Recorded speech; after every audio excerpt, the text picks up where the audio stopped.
तो यहाँ पर सारी चीजें बजट को लेकर कही गई कि बेहतर बजट यहाँ पर है। बढ़ते हैं अगली खबर की तरफ। झारखंड विधानसभा में बजट पेश किया गया। वित्त मंत्री ने सदन में यह बजट पेश किया है। वित्त मंत्री ने इस बजट को पेश करने के साथ ही कहा कि एक बेहतर बजट है। वहीं पूर्वोत्तर की बात कर लेते हैं। पूर्वोत्तर में भाजपा की शानदार और ऐतिहासिक जीत पर भाजपा प्रदेश अध्यक्ष डॉक्टर सतीश पूनिया ने कार्यकर्ताओं को मिठाई खिलाई। प्रदेश बीजेपी अध्यक्ष सतीश पूनिया ने इसके साथ ही 2023 में भी राजस्थान में 3/4 बहुमत के साथ सरकार बनाने का दावा किया।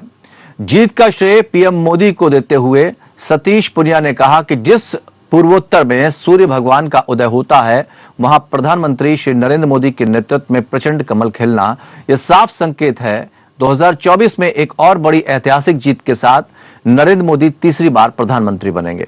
इस मौके पर सतीश पूनिया ने 4 मार्च को युवा आक्रोश महाप्रदर्शन की तैयारियों को लेकर भाजपा के मोर्चा प्रदेश अध्यक्षों के साथ बैठक कर चर्चा की। तो पूर्वोत्तर में भाजपा की जीत से सभी उत्साहित हैं और अब यहां पर आपको बता दें कि जिस तरह से बातचीत की गई है, उत्साह लोगों के बीच देखने को मिल रहा है। बीजेपी अध्यक्ष सतीश पूनिया ने इसके साथ ही 2023 में भी राजस्थान में 3/4 बहुमत के साथ सरकार बनाने का दावा किया है। रूप नारायण में सही इस खबर पर हमारे साथ जुड़े हुए हैं। और रूप, देखा जाए तो काफी उत्साहित नजर आ रही है इन तीनों प्रदेशों में जीत के साथ भारतीय जनता पार्टी। राजस्थान का भी यहां पर दावा कर रहे हैं, यानी कि जनादेश को लेकर वो अभी से ही आश्वस्त हैं कि अगर हमने यहां पर जीत हासिल की है तो हम राजस्थान में भी जीत हासिल करेंगे। जी बिल्कुल रविंदर। हाँ जी, यहाँ जो है आम कार्यकर्ता हूँ, उनमें तीनों राज्यों में जो जीत हुई है भाजपा की और उनके सहयोगियों की, उसको लेकर काफी उत्साहित वो है। और राजस्थान प्रदेश अध्यक्ष जो है सतीश पूनिया, वो भी उत्साहित है और कहीं ना कहीं इस उत्साह को वो कार्यकर्ताओं में भर के राजस्थान में आने वाले चुनाव के लिए तैयार करना चाह रहे हैं कि जैसे 3 स्टेट हमने वहां जीते हैं, वहीं उसी तर्ज पर हम राजस्थान भी जीतेंगे। और कार्यकर्ताओं में जो उत्साह है वो बना रहे, बरकरार रहे चुनाव तक। भले ही उनकी यहाँ आपसी फूट और आपसी वो राजस्थान की परिस्थितियां अलग हो उन तीनों स्टेट से, लेकिन उत्साह जो है कार्यकर्ताओं को प्रदेश अध्यक्ष बनाए रखना चाहते हैं कि आने वाले चुनाव में ये जो उत्साह है वो बरकरार रहे और भाजपा को ज्यादा से ज्यादा सीटें कार्यकर्ता दिला सके, मेहनत कर सके कार्यकर्ता। तो अगर ऐसा होता है, लेकिन जिस तरह की चीजें राजस्थान में है और जो पूर्वोत्तर की परिस्थितियां हैं वो तो अलग हो जाती हैं। क्या लगता है कि राजस्थान में इस तरह की स्थितियां हैं जिसको लेकर बीजेपी की राह जो है बिल्कुल आसान नजर आ रही है? क्योंकि जिस तरह की फूट और जिस तरह की रस्साकशी कांग्रेस के अंदर चल रही है, उसी तरह की रस्साकशी तो राजस्थान में भारतीय जनता पार्टी के अंदर भी चल रही है।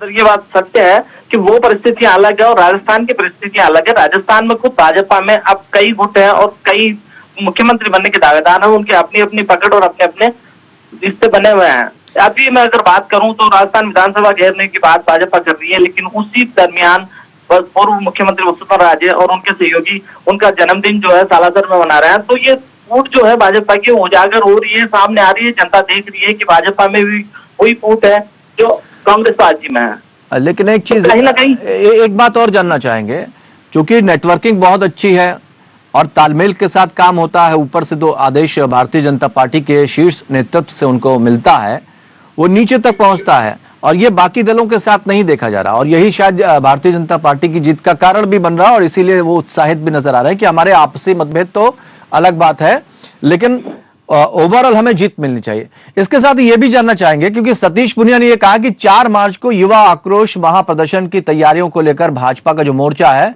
वो प्रदेश अध्यक्षों के साथ बैठक कर रहा है, चर्चा कर रहा है। इसके जरिए ये किस तरह का आक्रोश है, क्या बताने की कोशिश की जाएगी इस युवा आक्रोश महाप्रदर्शन के जरिए? देखिए वीरेंद्र, यहाँ पे जो है कि रविंद्र, जो हाई कमान का आदेश है वो एक ऐसी पार्टी भाजपा है, भी कांग्रेस हो या कोई और पार्टी हो, जिसमें हाई कमान इतना पावरफुल नहीं जितना पावरफुल भारतीय जनता पार्टी में है। भारतीय जनता पार्टी में नीचे स्तर पर अगर राजस्थान की मैं बात करूं तो यहाँ पे जो नेता है वो अपने अपने फोटो में बटे हुए हैं और कोई ना किसी को दूसरे को नहीं देखना चाह रहा। वो देख रहे हैं कि जो मुख्यमंत्री की कुर्सी वो हमारे नेता को मिले। इसको लेकर कई गुट यहाँ विराजमान और वो एक दूसरे की टांग खिंचाई में लगे हुए हैं। लेकिन अगर हाईकमान इनका वो है एक सूत्र में पिरोने की बात करता है, या हाईकमान अगर इन सबको बुला के एक साथ बैठाता तो ये वहां बैठने के लिए मजबूर है।